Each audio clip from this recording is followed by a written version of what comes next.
Håndjern. Nøgle. Og så er der 5 timer til jeg kan åbne igen.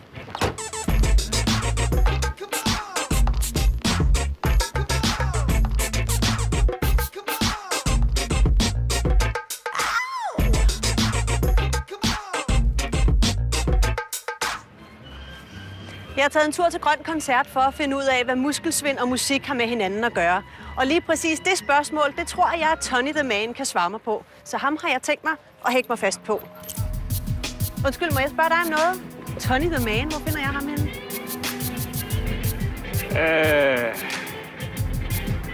Ja, hvor fanden er han henne nu? Undskyld, må jeg ikke lige spørge dig om noget? Tony the Man, hvor finder jeg ham henne af? Lige derinde i centret. Det er super. Tak skal du have. Det er også lidt. Hej. Så tror jeg, vi har fundet det. Tony the Man, han har muskelsvind og er konferencier sammen med Jacob Haugaard på Grøn Koncert. Hans rigtige navn er Simon. Hej. Tony the Man? Ja. Det er dig? Ja. Hej. Jeg hedder Annette. Simon? Jeg har lige sådan en her, jeg skal give dig på. Ja. Ja. De næste 5 timer kommer vi til at tilbringe Du sammen. skal med på scenen? Hvis du skal på scenen, så skal jeg på scenen. Nå, jamen altså hvis jeg drikker, drikker du så også noget? Det drikker hårdt ud, men okay så. Jo, men vi er jo lige kommet. Ja, jamen altså. Og man bliver jo tørstig i sommervarmen og noget. Det gør man i hvert fald, når det er gratis, så bliver man mere tørstig. Men altså, jeg kunne godt tænke mig lige at høre, hvad det drejer sig om. Jamen, det kan jeg sådan set godt fortælle dig. Altså, jeg skal finde ud af, hvad det vil sige at være i din position. Både i forhold til Grøn Koncert og musikken, men også i forhold til din sygdom.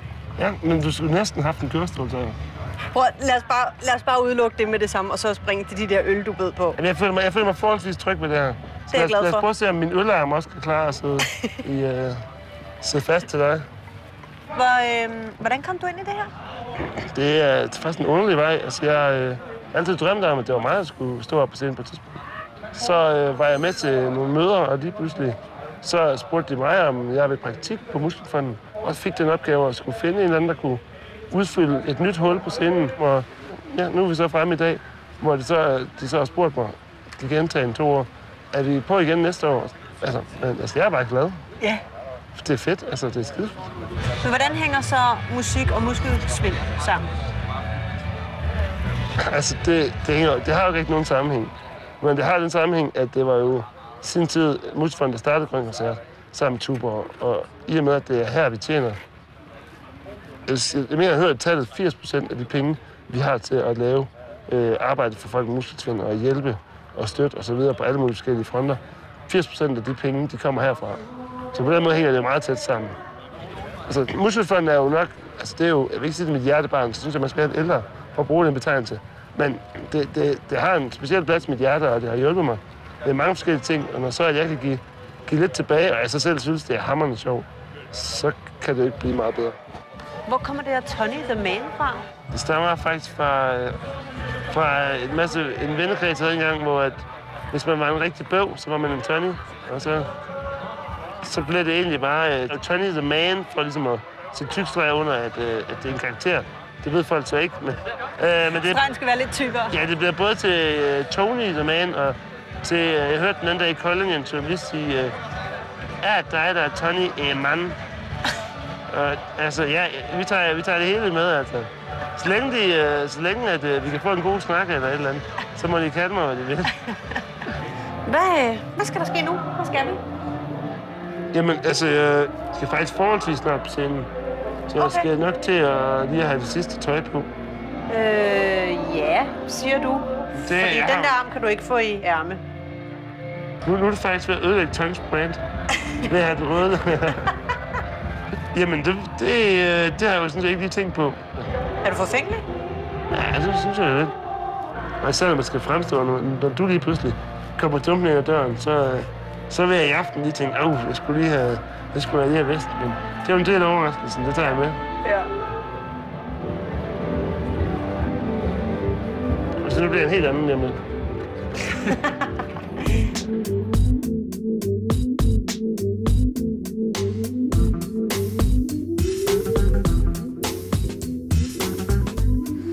Men skal vi gå en tur her?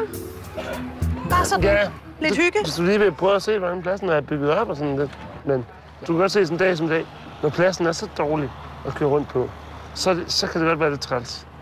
Så nu har jeg min ven her, som har problemer måske med at komme op på rammen. Julen, der sætter sig fast der. 2. Tak nu, Rasmus. Sådan der. Undskyld, jeg skubber lige til dig. Vi har lige en udfordring her, for vi sidder sammen. Nu skal du lige... vent. Ja. Everybody put your hands in the air and please wave them around like you just don't care because I don't care, you don't care. I stay ready for each and every conflict of arms way before you started with your nonsense. Everybody put your hands in the air and please wave them around like you just don't care. Jamen, du kan godt se, at alle folk er sådan meget venlige derude. Sådan. Ja, der er sådan en, der er sådan en god familiær stemning, ikke? Jamen, det er grøn koncertstemning. Altså sådan. Men hvordan har du det med de der kommer hen som... Altså, der er jo også nogen, der er virkelig er fulde her, ikke? Altså, er der nogen, der laver sådan en staveplade, når de taler til dig? Det er lige før. Men altså, jeg bliver ikke sur på dem. Men det bekræfter som sagt bare, at hvorfor jeg er her, at det giver mening at prøve at fortælle folk, at jamen, altså, bare fordi man sidder handicappet, sidder man ikke bare hjemme og så videre. Kigger ind i væggen, og man forstår godt, hvad du siger, og du behøver ikke at bøje dig ned og råbe mig ind i hovedet og smile ekstra meget. Altså den scene, du skal stå på lige om lidt.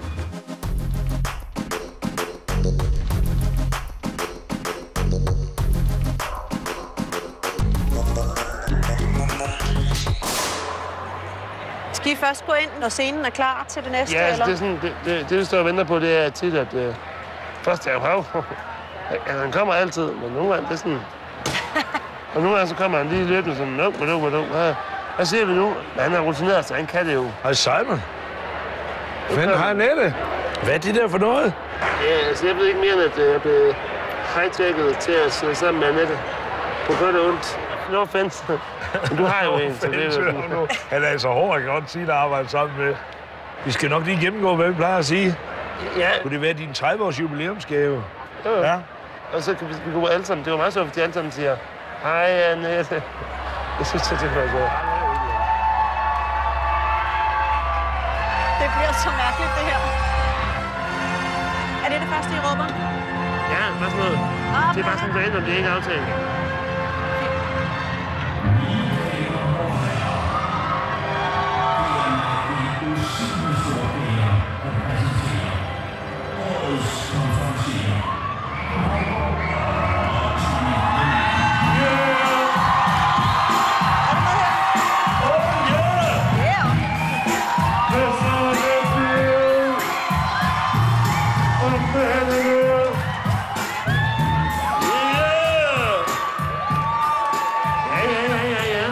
Som I kan se, mine damer og herrer, så har vi fået besøg på scenen af Annette Heick, mine damer og herrer. Og der er Annette faktisk en gave til Tony the Man. Men, jeg kunne godt tænke mig, hvis I kunne hjælpe med lige at sige hej Annette. Jeg tæller til 3, og så siger vi hej Annette. 1, 2, 3, hej Annette! Hey. Og altså, hvad er det for en potensforlænger, du hænger der? Det er en t-shirt-kanon!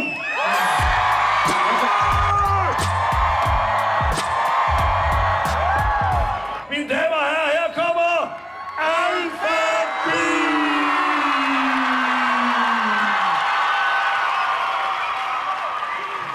De er jo ikke rigtig kloge. Så er det ikke mere Tony nu. Nu er det bare...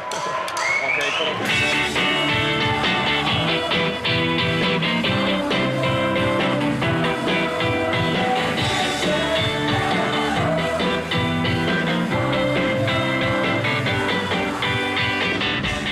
Så det var okay deroppe, eller hvad?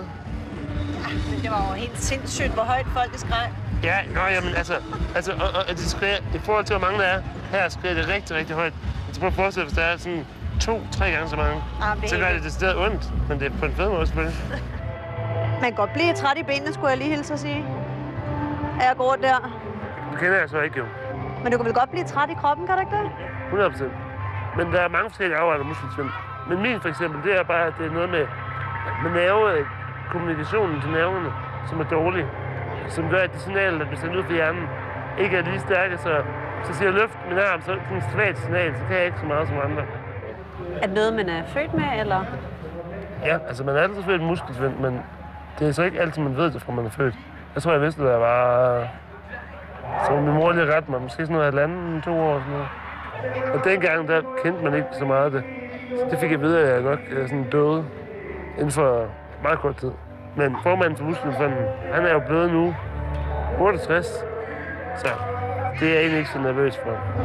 Vil du ikke gerne have kæreste og sådan noget? Jo, det vil jeg da gerne. Men altså, det er sværere, fordi det er ligesom nogle andre vilkår, som en eventuel kæreste kan gå ind under, fordi jeg kan ikke klare mig selv fysisk, du ved, der er nogle begrænsninger. Men nu er jeg 22, så det er ikke lige det, jeg sådan tænker mest på. Og må jeg så sige noget? Altså, jeg vil jo hellere score Simon, end jeg vil score Tony.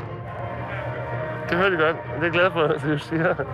Tony er kun 2 uger om året, så det skal man være hurtigt ude. Nå, Simon. Tiden, den er faktisk mere eller mindre gået. Så, Det er ikke Panina.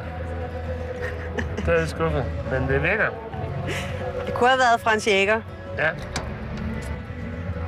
Tusind tak for en rigtig god dag. Jamen selv tak. Det var rigtig hyggeligt at møde dig, det må jeg sige. I lige måde, Simon. Det var rigtig dejligt. Det er de her 2 hænder, der har siddet sammen hele dagen. Ja, nu rører de ved hinanden. Ja. For første gang. For første gang.